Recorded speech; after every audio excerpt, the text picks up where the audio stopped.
Ready? Why not? Okay. What's going on, everybody? Welcome to another episode of the Chef's Table. I always forget the freaking name. I always want to say Open Table, and it's not Open Table. It's Chef's Table. The restaurant review here with Triple F with the Chef. I'm your host, Chef Barret Beyer. I'm Chef Anthony Rodriguez. And tonight we are dining at the first wine dinner ever at Palazzo 53. That's, the light just came on. You see that? It just kicked up. It was a sign from above. And it's their first wine dinner ever, and we are in Pittston, Pennsylvania. Yep. It's nice and warm inside because it's cold as hell outside. Very warm inside. It's the thing. I just had some of the bread. I'm going to partake in the bread while he talks right now, so... Alright, so basically what we're going to be getting today is a 4-course meal. Every single course is going to be served paired with a wine. So chances of us walking out sideways is very good. High. Told him I'm going to finish everything he doesn't drink. Yeah, because I'm not a wine connoisseur. And we all know that I love wine.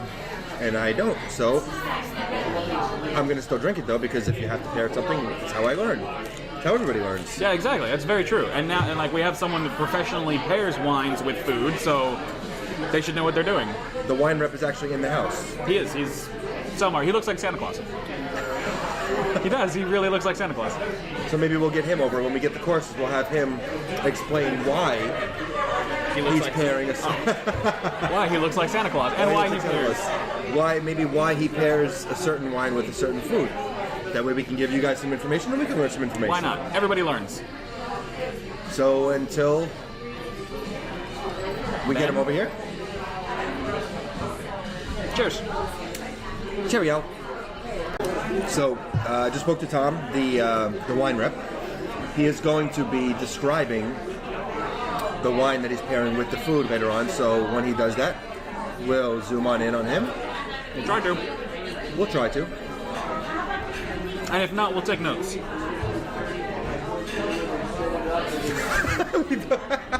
We're both like, we'll take notes. Yeah, we'll take notes. We'll try. I don't have a pen. I'm sorry, we can't take notes. We can try. We can always try. Oh, man, of course. Go ahead. Okay, so we have our first course right now, and I'm joined with Chef Chris Barcia. He is the owner and executive chef of Palazzo 53 here in Pittston.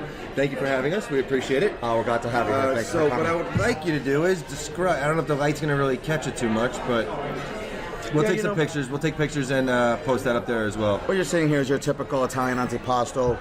Well, we select the best ingredients we can find when it comes to cheeses, meats. We mix in some fresh roasted vegetables, some fresh roasted peppers, a little bit of arugula, red onion that we season with a good olive oil, salt, kosher salt, cracked pepper. So simple, but all these elements together just play so well with a good Italian bread. So you're recommending every bite all at one time? Absolutely. You know, I love to eat the prosciutto with the provolone with the roasted peppers. There's also a very nice cheese here that I've heard has been around for a long time. Is burrata, a type of mozzarella. Gosh, yes. I love it. I never knew about it until 6-8 months ago. Really? Which is probably silly. I learned about it on Hell's Kitchen. Okay. That's when we first used it, and it just has the creamy, the salt, and it's not like it's like a really soft mozzarella. It is. You know what it reminds me of? It reminds me of a mozzarella that's stuffed with a really good ricotta. Yes. That's how I think. I don't think that's exactly what it is, Rich but that's and what it plays for me. We also usually carry a good fresh mozzarella because they're different. Yes. So a true fresh mozzarella Yes, and the of course. burrata, but everyone seems to love this cheese. The burrata, everybody loves it. Yep, I love simple roasted mushrooms, roasted asparagus, oil-cured black olives, and I think you're going to notice that all these things have all such good individual flavors that come together when you pair them with different things. It's a really nice appetizer. I hope you enjoy it. Thank you very much. Thank you. See you next course. Pleasure. Me too. So, for anyone who's watching or does not know, we have 3 forks in front of us right now. 3. Now, do you know what each fork is for? Yes. Shrimp, salad, shrimp, dinner. Shrimp salad dinner. Yeah, shrimp salad dinner. Yeah. Well, I'm holding a salad one, that's why I say salad. Like appetizer one usually. If you see the camera bobbing up and down so heavily, it's because the gentleman over here to my left, Mr. Nick Gelso from Beats and Eats, is hovering over his food and shaking the table like a madman. And if you ever sit at a place and you have a whole bunch of silverware and you don't know what to use, Start at the outside, work your way in. outside in. excuse me, everyone. Pardon me. May I interrupt your conversation for just a minute? My name is Tom Holton. I welcome you on behalf of Chris and Beth and the entire staff to the Palazzo wine pairing dinner. I am a wine merchant. I sell wine. I work for an importer distributor and sell to the state, and then work with the resorts, hotels, restaurants to develop wine lists and to do dinners like this and try to increase quality wines. And it's worked really well. I've worked with these people 22 years, and you all know, those who are old enough, you all know how much wine has increased. The consumption has gone crazy. What I poured for you is a wonderful French sparkling wine called Marquis de la Tour, and the important part is not the brand name. This is from the Loire Valley. We make some wonderful sparkling wines there that vie for quality with the region of Champagne. Some of the most expensive wines are from Champagne in France, but some of the best ones are from Spain and Italy and all around the rest of the area of France. The reason for starting with sparkling wine, it's so civilized. The bubbles lift the day's effects off the palate. Clean the palate, get you ready to enjoy all the food tonight. Makes sense. All right, so I just learned something new. That you want to have with a cheese course or a cold app, you want to have a wine, Sparkling. a sparkling wine, Sparkling which wine. is basically champagne, isn't it? Yes. Yes. Well, yeah, pretty much. Actually, no, it is sparkling white wine because technically you cannot call something champagne unless it comes from the Champagne region of France. Okay, I did not know that. Smart. So now I know. I don't that. know why I know that. Actually, you know what? I lie. I'll tell you exactly why I know that, and you're gonna laugh. Wayne's World. The movie. Well, I don't find that funny because that's where I learned a lot of things from his movies. It's from Wayne's World. They're hanging out in the hotel. He's like, oh, it's technically not. It's sparkling white wine. I remember that. Okay, so the first appetizer was the. Cold antipasto. Where is it? Right there. Oh, so where'd the clams go? Those are coming up. Palazzo Oregano are coming out soon. Brief description of the place. It's very nice. It's very quaint. It's a little dark. As you can tell. You know, some people like dark because they don't want to see what they're looking at. It's always, for me, I like to see what I'm eating. Just like I like to see who I'm talking to. Also, I mean, but it is nice and comfortable. The decor is simple and plain, and that's how it should be. It shouldn't be too overcrowded. There's not too much going on. Right. It's a small dining room. I'd say like 65, 75 seats. Talk about that, yeah. About 75 capacity in here in the dining room. Then they have the bar area, which when you walk in, there's a lengthy bar area with some high top seating out there. Very nice. Very nice place. I think, everything. They have really nice chandeliers. The decor, the colors work really well. Oh man! All right. So after a great antipasto, that was Good, I'm glad you enjoyed that. Amazing. Please tell us what we got going on here. You know, this is as simple as it gets. Clams oregano. I think every Italian restaurant has their version of it. To me, the key is a fresh clam, the right size, with a really good fresh breadcrumb mixed with fresh garlic, parsley, lemon, good olive oil. It's really as simple as it gets. But I hope when you taste them, you see what we're going after. Oh, absolutely. Garlic bite, crunchy, tender clam inside. Fried calamari, another Italian favorite. What we do is we use a fresh calamari. I think it's so important that you get that little flour mixture of water crust on the outside. So you get perfect crispiness. Exactly. On there, right? I think people sometimes think calamari is crispy, but you know it's the coating on the outside. And it's very, very finicky calamari. You really have to get it right. It really is, and it took time, and still we get it wrong sometimes. I think everybody does it. Right. Yeah, it happens. All right. You know, I love this guy Jamie Oliver, so I watch some of the things that he does, and he always tops his dishes with like creme fraiche or some goat cheese, a red onion, and an herb. Yeah. I really like it. I took the concept of arrabbiata is an Italian sauce, simple olives, capers, little hot peppers, and marinara with garlic. Okay. And we do what people do up here with wings. We reduce the sauce down, and then we toss the fried calamari in the wing, so it sucks it up tight, not overly saucy, but you're going to get the flavor of the sauce and the arrabbiata. The goat cheese is going to bring you back a little bit so that it's not overly rich. Red onion and basil for texture and flavor, and hopefully you'll enjoy what we're trying to do. It sounds fantastic. I can tell you, as soon as you set it down, we smelled it from like miles away. So we'll get in there. I hope you enjoy it. Thank you very much. Thank you so much. Okay. So, I like this dish a lot. I like the calamari's not overdone. No. It's very easy to overcook calamari. Very easy to do it. This is perfect. I don't really like coating the calamari in sauce, only because I don't like it to get soggy. But it hasn't. But this has it, exactly. This has it. It's been about 4 minutes now, and it's still, you didn't drown it in the sauce. Very great. Like I can stab my fork and you still get crunch out of a lot of these pieces. And I like the goat cheese on top of the calamari. Gives it that saltiness. It's good. It's very good. And still goes very well with this wine. You really just spilled on the table. You really just spilled on the table. No. I don't think we've eaten anything bad on this show so far. No. We're lucky. Not to say that there's not like bad food out there. I mean, well, there is bad food out there, but we pick good places to eat. Or they pick us. Either way, I'll take it. Can we get refills?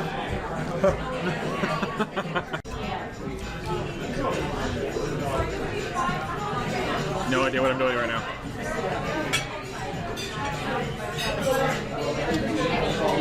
Yep, that's wine.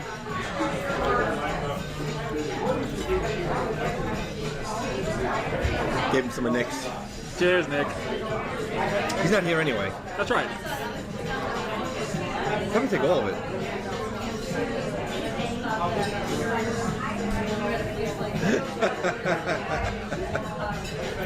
I don't even think he'll notice.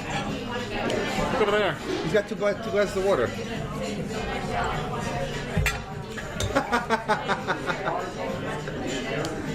Brass.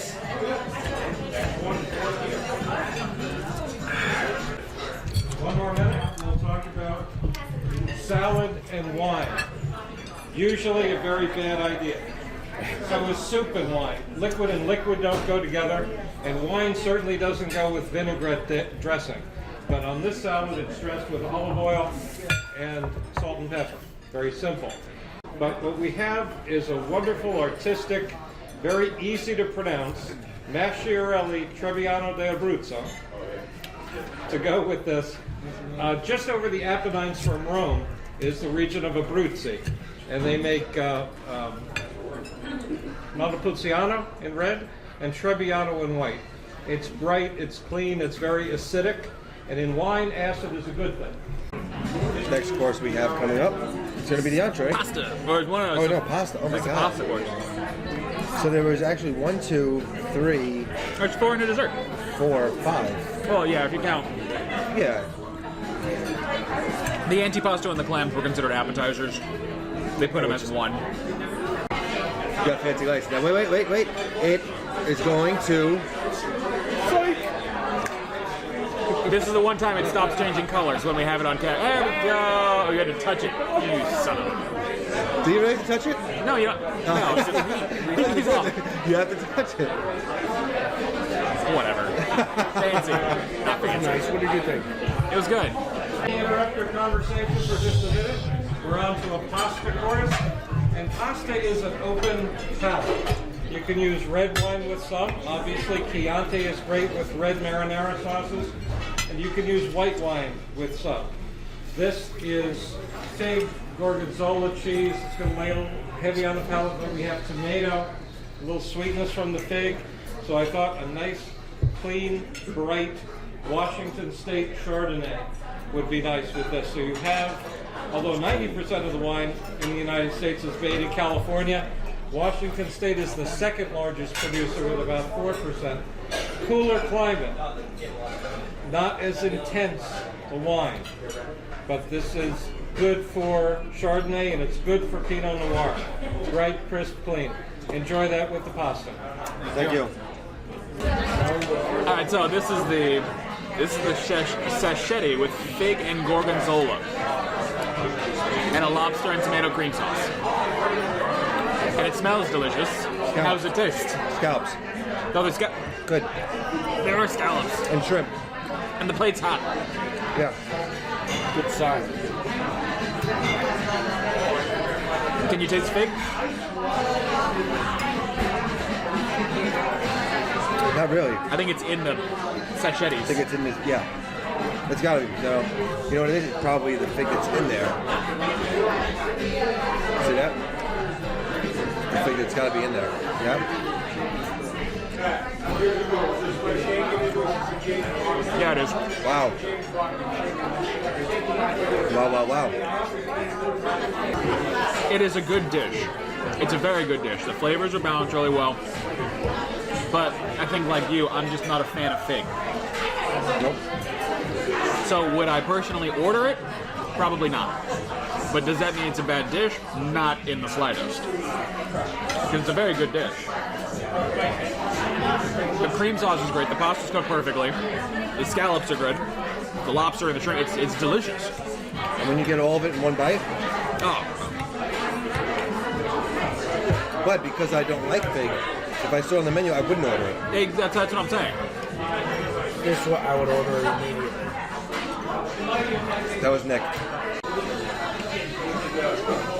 So I'll say it. Out of all the reviews we've done, I would have ordered any dish we've had so far. But I think this is the first one where I wouldn't have ordered it. I wouldn't have ordered it. But not because it's not good. No, not because I don't like fig. So automatically, when I see something I don't like on the menu, I would be like, no, I don't know about that. I'm going to skip. I'm going to pass that. But still pleasantly surprising. And now, what that does for me is it's opening up my curiosity on what other things that I don't like that I would see on a menu that maybe I should start trying. Right. I'd agree with that. Absolutely. Because time and time again, I keep getting proved wrong that something I might not like can always be altered into something really good, completely different. If I saw it on the menu, I wouldn't order it, but that was delicious. Thank you. Amazing. You know what's amazing is that you don't really taste, and I was worried more about the gorgonzola. I didn't make those. Right. That's a Joseph's ravioli product, but I think because we cook them in the sauce individually orders, like for 5 minutes from here down to here, that's what makes them better. But you really don't taste the gorgonzola. It's nothing is overpowering. Right. Absolutely. It's very you bad. guys are And I don't like fig Newtons or any kind of fig. I hate cooking with it. I don't like them. I do enjoy a good, fresh, a real fig when it's perfect in season. I like it in a salad. Right. I like it, but other than that, you're right. It's not one of But my this was favorites. actually, if I saw it on the menu, I wouldn't order it. But now, what this did for me is it opened up my train of thoughts. If I see something that I know I wouldn't like, maybe I should try it anyway because it'll work out in my I'm favor. someone who doesn't try a lot of new things. I don't either, but now I'm going to. Stick what you know. Stick My what you marsala is like. good because I've been making it for 20 years. Right. You know, so I stay within what I know, but I look in books. I watch Hell's Kitchen. I watch Top Chef. I love all the certain chefs I really like. I'll see things they do. Food and Wine magazine. Yeah. Great Good stuff in ideas there, out of there. And I'll try them, and if they work, I'll stick with them. That one works. That one works very well. Thank you, Pastor. Works Thank well. you. Thank you very much. So, we're back, and our final course before the dessert, me and Anthony decided to get one of each. I got the sea bass. Tell you a secret. Instead of grilled sea bass, we went roasted halibut because it was the better quality Okay. fish. But I felt like they were so close. They are close. It's a fair trade. Simple. I cut the halibut a little bit, almost like a scallopini, so that it cooks very quickly. Okay. Put it over a couscous that resembles, say, a tabbouleh. Okay. A couscous that has fresh herbs, little mint, basil, I love fresh herbs. olive oil. They're so Exactly. good You know, for that's you. one of my most. You can see that I'm always with the fresh herbs on top. Yes. I love fresh herbs on top of a hot dish because I think the aromatics come right out. And what we did is we kind of put a salad that usually is together, separate. Usually that tomato and that little bit of caper and red onion will be with the couscous. We thought it would play nice on top. It's a hot and cold dish. And I think coming into the season, Smells amazing. that works. And I needed something light to finish off. Absolutely, and I agree with you. And I tell you what, you normally may not even eat that many courses here. You may go a nice salad, an entree like this, and Yes. we want you to feel good when you're eating. And after eating something like this, you're going to feel nothing but great. Absolutely. No, go ahead. Please explain. Absolutely. Explain. Again, using the simplest fresh product, a homemade whipped potato made an hour ago, a veal tenderloin that has been grilled and roasted together and then sliced, I was telling you, doing the simple things like a Marsala wine mushroom sauce. The secret there is we saute the mushrooms in butter until they're golden brown.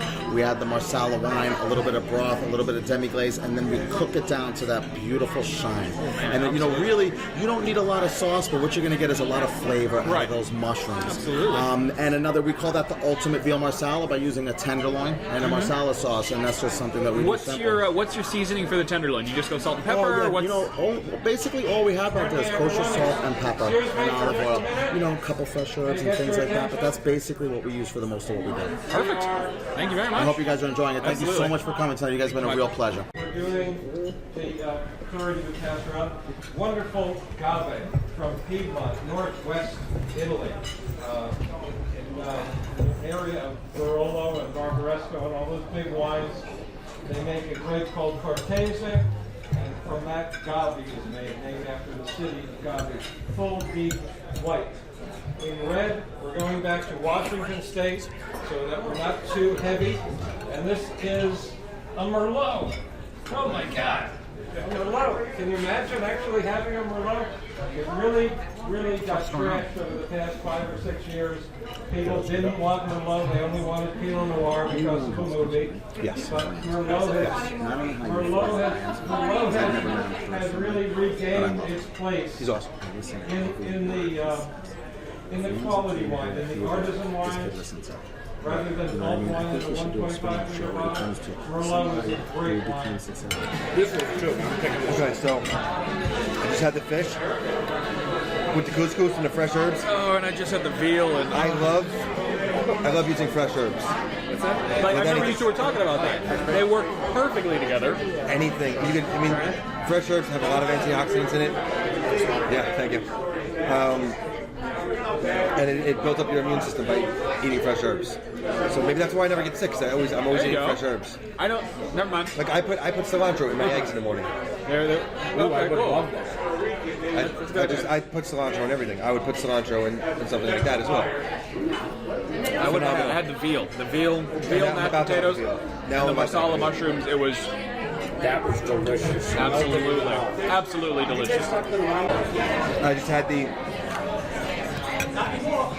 veal tenderloin in the marsala. I was expecting something a little bit different with the marsala. Were you? I was expecting more of a marsala than like this one's richer and smoother than any marsala that I've had so far.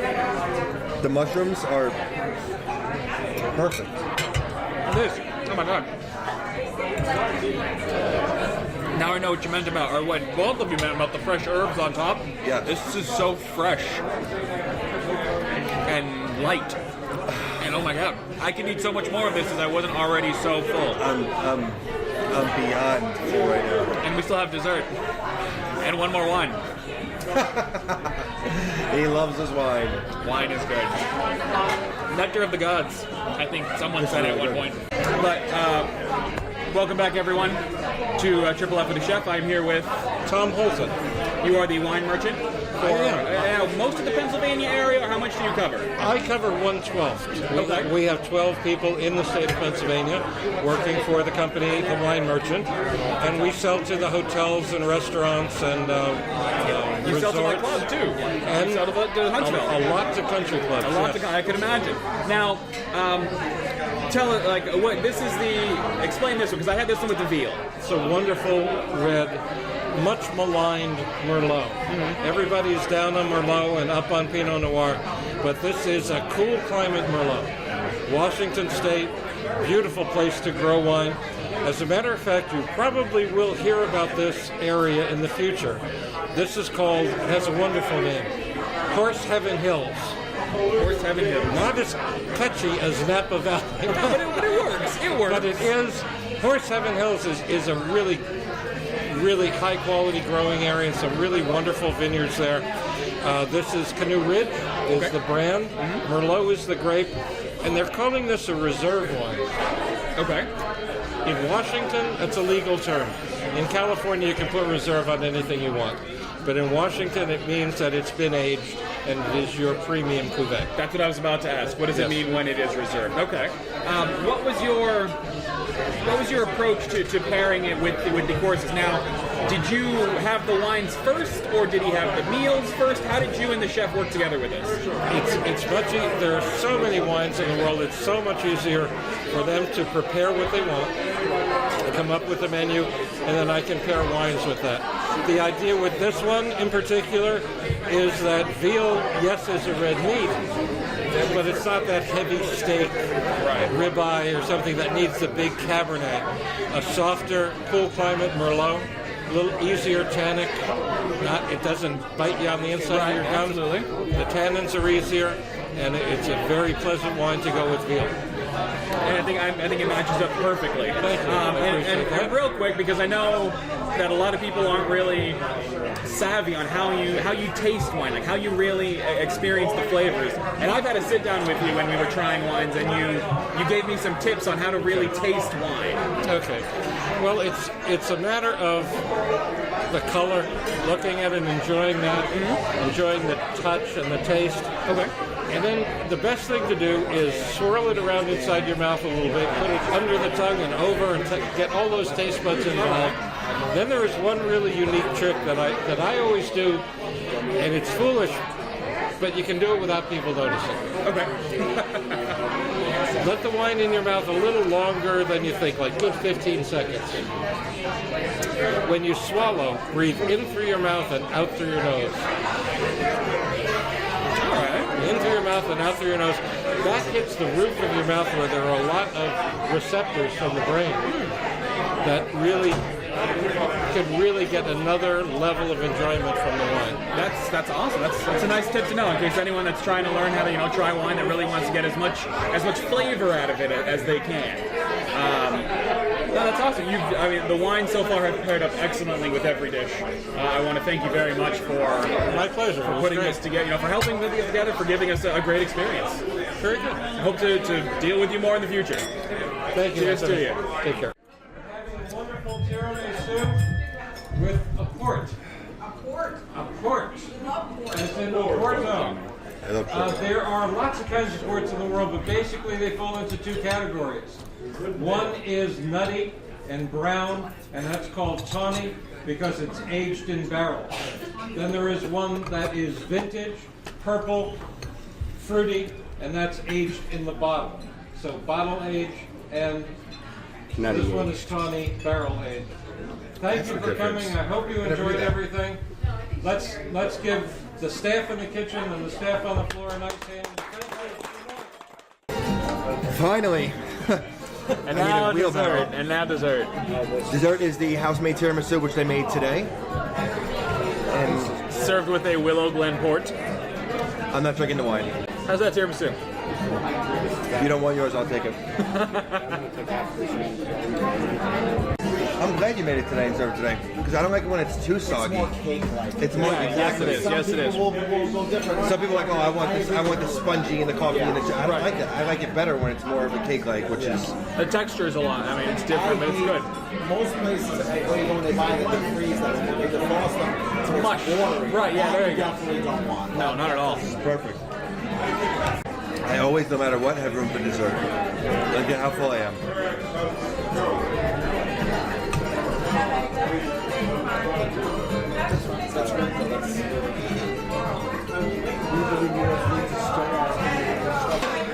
Oh my God. After another delicious So good. stuffing meal. I would like to say thank you to everybody over at Palazzo, Chef Chris. Palazzo 53 here in The Pittston. kitchen staff, the wait Kitchen staff. staff, we went back there and met the kitchen people, great Been people. amazing.